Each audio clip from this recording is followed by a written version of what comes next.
안녕하세요. 지금부터 자동차 차체 수리 기능사 관연도 기출문제 1과목 해설 강의를 진행하겠습니다. 더 많은 기출문제와 강의는 에듀 채널에서 확인하세요.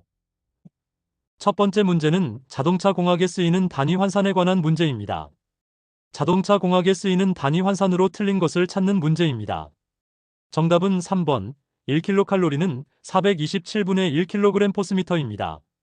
1kcal는 열량의 단위로 연력학에서 사용되며 4.184kJ과 같습니다. 올바른 환산은 1kcal가 427kg/m이지 427분의 1이 아닙니다. 나머지 보기들은 모두 정확한 단위 환산입니다. 1ps는 75kg/m/초, 1kW는 102kg/m/초, 한 줄은 1Nm로 모두 올바른 환산입니다. 두 번째 문제는 타이어 현상에 관한 문제입니다. 주행 중 타이어에서 발생할 수 있는 현상과 가장 거리가 먼 것을 찾는 문제입니다. 정답은 4번 베이퍼록입니다. 베이퍼록은 타이어 현상이 아니라 브레이크 시스템에서 발생하는 현상입니다. 브레이크액이 과열되어 기포가 발생하면서 제동력이 저하되는 현상을 말합니다. 반면 스탠딩 웨이브는 고속 주행 시 타이어에 발생하는 진동 현상이고, 하이드로플래닝은 빗길에서 타이어와 노면 사이에 수막이 형성되어 미끄러지는 현상입니다.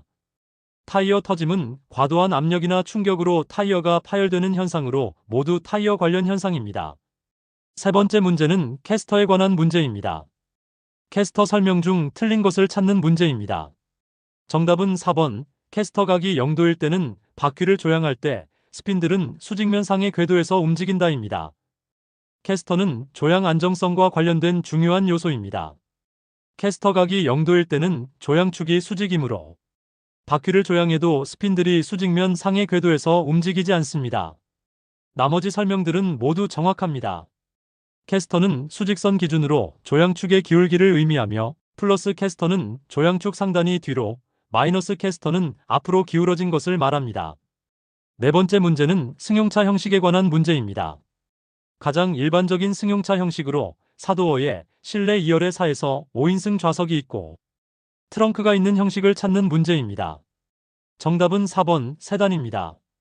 세단은 가장 대중적인 승용차 형태로 사도어와 독립된 트렁크 공간을 가지고 있습니다.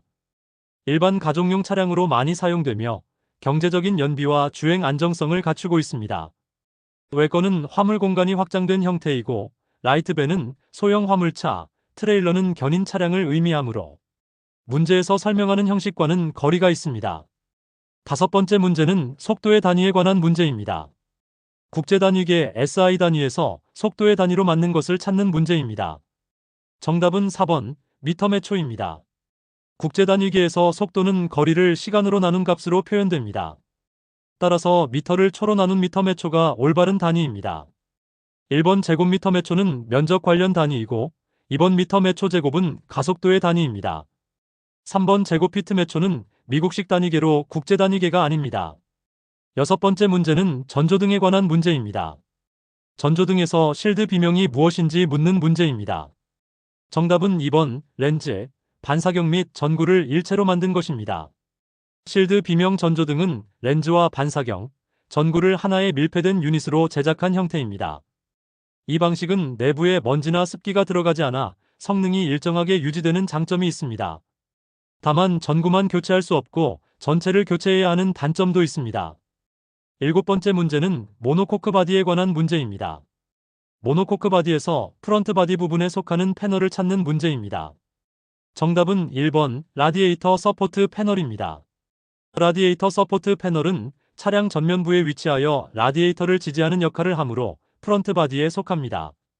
센터 플로어 패널은 중앙 바디 사이드 실, 아웃 패널과 쿼터 아웃 패널은 측면 및 후면 바디 부분에 해당합니다. 여덟 번째 문제는 모노코크 바디의 장점에 관한 문제입니다. 승용 및 RV 차량의 차체 구조에 많이 적용되고 있는 모노코크 바디의 장점으로 틀린 것을 찾는 문제입니다. 정답은 3번 차체 중량이 무거워 강성이 높다입니다. 모노코크 바디의 장점은 차체 중량이 가벼우면서도 강성이 높다는 것입니다. 3번은 중량이 무겁다고 했으므로 틀린 설명입니다. 모노코크 구조는 바디 자체가 하중을 분산시켜 가볍고 강한 구조를 만들 수 있습니다. 또한 자동화 생산이 가능하고 착오를 낮출 수 있으며 충돌 시 에너지 흡수 효율이 좋아 안전성이 높습니다.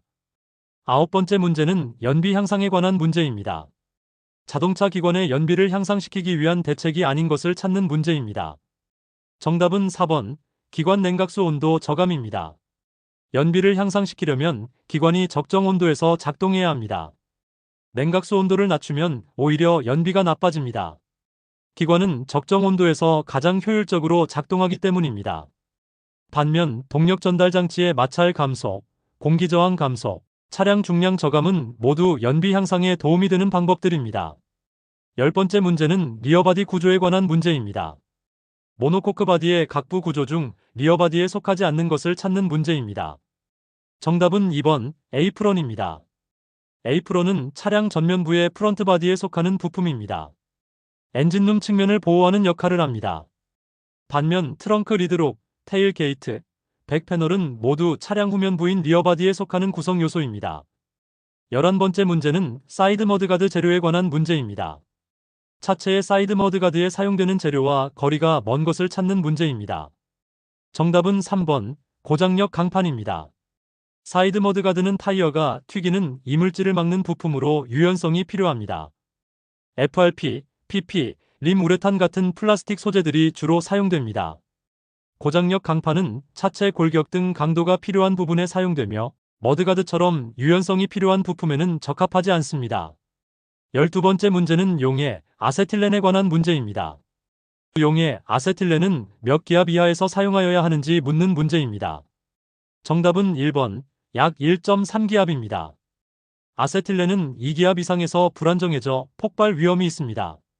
따라서 안전을 위해 1.3기압 이하에서 사용해야 합니다. 용해 아세틸렌은 아세톤에 녹여 안정화시킨 것으로 용접 작업 시 안전 기준을 반드시 준수해야 합니다. 13번째 문제는 아크용접 기구에 관한 문제입니다. 피복 금속 아크용 점용 기구에 속하지 않는 것을 찾는 문제입니다. 정답은 3번 이송 롤러입니다. 이송 롤러는 반자동 용접기나 미그, 맥 용접기에서 와이어를 이송하는 장치입니다. 피복 금속 아크 용접에서는 용접봉을 수동으로 사용하므로 이송 롤러가 필요 없습니다. 접지 클램프, 홀더, 케이블은 모두 아크 용접의 기본 구성 요소입니다. 14번째 문제는 알루미늄 합금에 관한 문제입니다. 알루미늄 합금의 성분이 잘못된 것을 찾는 문제입니다. 정답은 2번 둘알루민은 알루미늄 더하기 구리 더하기 니켈 더하기 철입니다. 둘알루민의 올바른 성분은 알루미늄에 구리, 마그네슘, 망간을 첨가한 것입니다. 니켈과 철이 주성분이 아닙니다. 실루민은 알루미늄과 규소, Y합금은 알루미늄의 구리, 니켈, 마그네슘, 로우엑스 합금은 알루미늄의 규소, 니켈, 구리, 마그네슘을 첨가한 것으로 모두 올바른 설명입니다. 15번째 문제는 용접 방법에 관한 문제입니다. 모재는 녹이지 않고 모재보다 용융점이 낮은 금속을 녹여 표면 장력으로 접합시키는 용접 방법을 찾는 문제입니다. 정답은 3번 납땜 용접입니다. 납땜은 모재를 녹이지 않고 용가재만 녹여서 접합하는 방법입니다. 용가재가 모세관 현상과 표면 장력으로 접합부에 스며들어 접합됩니다. 퍼커션, 프로젝션, 업센 용접은 모두 모재를 녹이는 용접 방법들입니다. 16번째 문제는 미터 나사에 관한 문제입니다. 미터 나사에 대한 설명 중 틀린 것을 찾는 문제입니다.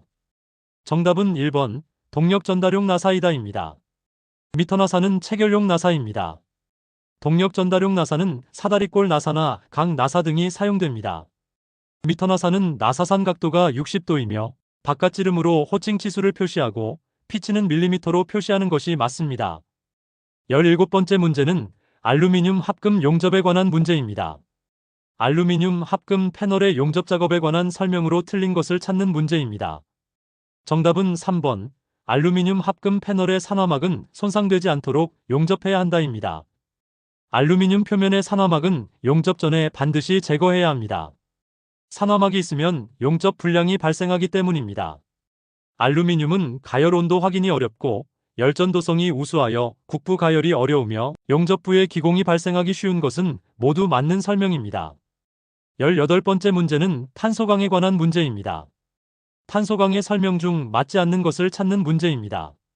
정답은 4번 탄소 함유량이 많아질수록 비중 및 열전도율이 증가한다입니다. 탄소 함유량이 증가하면 비중과 열전도율은 오히려 감소합니다. 탄소는 철보다 가볍고 열전도율이 낮기 때문입니다. 반면 탄소 함유량이 증가하면 경도와 항복점은 증가하고 연신율과 충격값은 감소하는 것이 맞습니다. 19번째 문제는 합금에 관한 문제입니다. 구리와 아연 합금을 무엇이라 하는지 묻는 문제입니다. 정답은 1번 황동입니다. 구리와 아연의 합금을 황동 또는 브라스라고 합니다. 배관, 장식품, 악기 등에 널리 사용됩니다.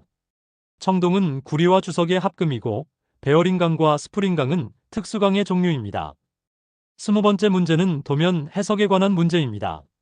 보기와 같은 도면의 설명으로 올바른 것을 찾는 문제입니다.